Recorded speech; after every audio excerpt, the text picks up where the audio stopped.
je vais vous dire, le ministère prophétique est tellement profond que tu ne peux pas te permettre de t'asseoir quelque part et d'essayer de le contrôler. Qu'est-ce que Dieu ne peut pas faire dans la vie de quelqu'un? Qu'est-ce que Dieu ne peut pas faire?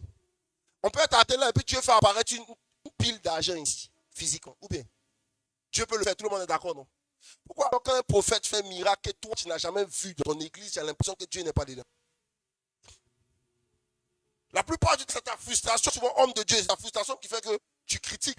Parce que tu n'as jamais vu Dieu dans cette dimension. Donc quand quelqu'un commence à manifester la dimension, tu critiques. Aujourd'hui, les gens critiquent les miracles financiers.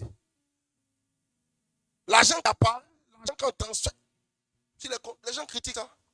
Ils n'ont jamais vu ça. Pourquoi Dieu ne peut pas faire ça? Il y a des gens qui ont donné des enseignements qui semblent être purs. Si tu dois faire descendre quelque chose, c'est quelque chose qui est au ciel. C'est la manne. Il ne peut pas sortir quelque chose qui est sur la terre, qui est l'argent.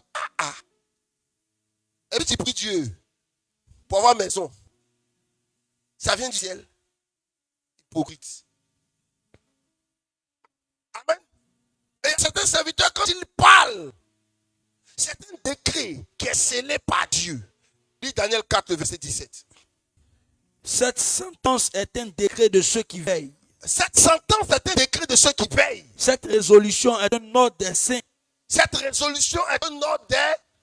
Afin que les vivants sachent que le Très-Haut domine sur le règne des hommes. Amen. Amen. Mais écoutez-moi bien. Ici, la Bible dit, cette sentence-là, c'est un décret des saints et des veilleurs. Ce n'est pas un décret de l'Éternel. Ce qui va arriver par la suite, là, c'est les veilleurs et puis les saints. Les veilleurs sont les anges. Les saints sont les Kadesh. On les appelle les Kadesh.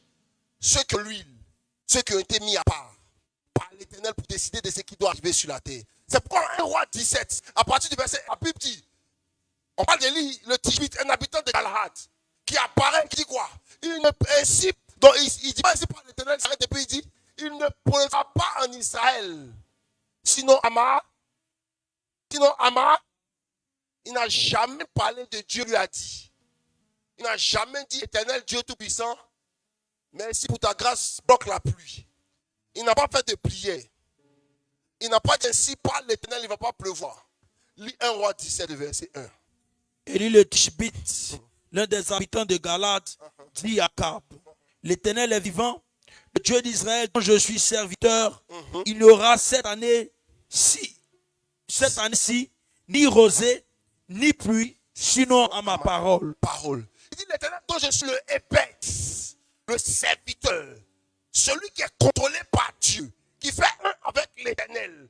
Sinon à ma parole, il n'y aura ni pluie ni rosée. Et il dit, il ne donne pas la permission à Dieu. Il vient se présenter parce qu'il a vu l'abomination de Akab. Le fait qu'ils adorent Jézabel et puis Jézabel, ils adorent Baal Astarté. Il s'est énervé. Et il était un homme qui était scellé pour Dieu, qui était un fou allié de l'Éternel. C'est pourquoi quand il va à la montagne, il dit à l'Éternel, j'ai déployé mon zèle devant toi. C'était un homme qui était zélé, enragé. Il a vu Akab faire ses bêtises, il est sorti. Il dit, si Dieu qui est dans le ciel est vivant, que moi et le Tishbite, je suis son serviteur, il ne va plus jamais pleuvoir en Israël. Pourquoi? Il fait partie de ceux qui sont dans le conseil de Dieu, qui sont appelés ceux qui veillent et les saints. Ceux qui peuvent décréter des choses sur la terre et cela arrive. Il y a une dimension où quand tu es tellement en alignement avec Dieu, l'Éternel ne peut pas détruire ta parole. Quand ta consécration est optimale, quand tu es connecté à Dieu, quand tu ne te sépares pas de Dieu, quand tu es fidèle à tout ce qu'il te dit, quand tu marches dans les pas de Dieu. Et vous savez, la Bible parle en Jérémie 23, le verset 22, la Bible dit quoi? S'ils avaient participé à mon conseil, ils auraient su ce qu'ils devaient annoncer au peuple. Pour que les prophètes ne connaissent pas le mystère du conseil de Dieu, de cette capacité à rentrer dans la présence de Dieu avec les saints et de voir ce que l'Éternel veut faire avec précision. C'est en cela que, en 1 roi 22, le verset 19, qu'est-ce qui se passe? La Bible dit que le roi Akab doit aller avec Josaphat en guerre. Et la Bible dit tous les prophètes d'Israël, même Papa Sédécias, le père de la prophétie de la nation, le plus grand prophète, ils se sont réunis tous. La Bible dit que Sédécias a fait des cornes. Il est venu s'arrêter devant Akab. Et puis Josaphat. Il dit montez la guerre. Vous allez détruire vos ennemis. Et la Bible dit, je vous demande ici, est-ce qu'il n'y a pas un autre prophète par lequel on peut consulter Dieu? Et puis Akab dit, il y a ici un homme qui ne prophétise jamais quelque chose de bon. Il n'est pas bien. Mais bon, on peut l'appeler quand même.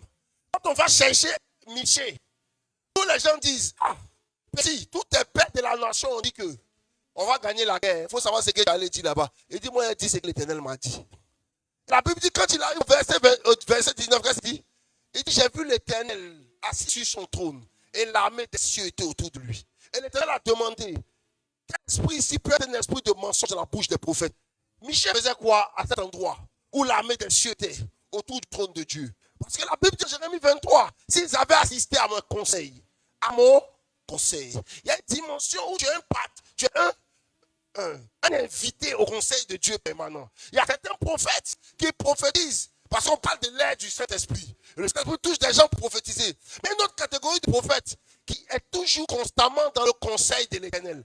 Leur parole est parole de l'Éternel. Ils connaissent toute la mentalité, tout le mouvement de Dieu de cette génération.